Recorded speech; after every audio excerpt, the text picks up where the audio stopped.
श्री स्वामी समर्थ. अगदी सोप्या पद्धतीने धन्वंतरी पूजन कसे करायचे ते पाहूया. ज्या ठिकाणी आपल्याला पूजा करायची आहे त्या ठिकाणी रांगोळी काढून पाट किंवा चौरंग मांडायचा आहे. त्यावरती लाल किंवा पिवळ्या रंगाचे वस्त्र अंथरायचे.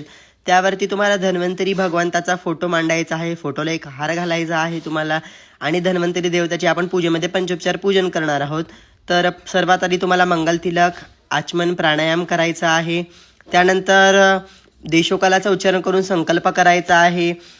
त्यानंतर गणपती भगवंताचं स्मरण करायचं आहे. गणपतीला गंधाक्षता फूल अर्पण करायचं आहे. धन्वंतरीचं ध्यान करायचे. तुम्ही शांताकार म्हणून धन्वंतरी देवतेचं ध्यान करू शकता.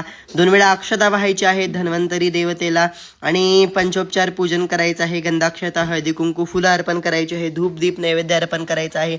तर यामध्ये नैवेद्य म्हणजे मधाचा आणि धने गुळाचा नैवेद्य असतो. त्यानंतर तुम्ही गोडाचा काही पण नैवेद्य दाखवू शकता. फुटाणे लाह्या पण दाखवायच्या आहेत. त्यानंतर तुम्हाला नैवेद्य दाखवल्यानंतर विडा अर्पण करायचा आहे. धन्वंतरी देवतेंचा एक मंत्र असतो, तो एक माळ जप करायचा आहे. तो या व्हिडिओमध्ये मंत्र दिलेला आहे त्याप्रमाणे. आणि यमदीप दान करायचे. कणकीचा दिवा करून घ्यायचा आहे. तर त्या कणकीच्या दिवेची पूजा करून हा मंत्र दिलेला आहे तो म्हणायचा आहे. आणि हा यमदीप दान दक्षिणेकडे तुम्हाला ठेवून द्यायचा आहे.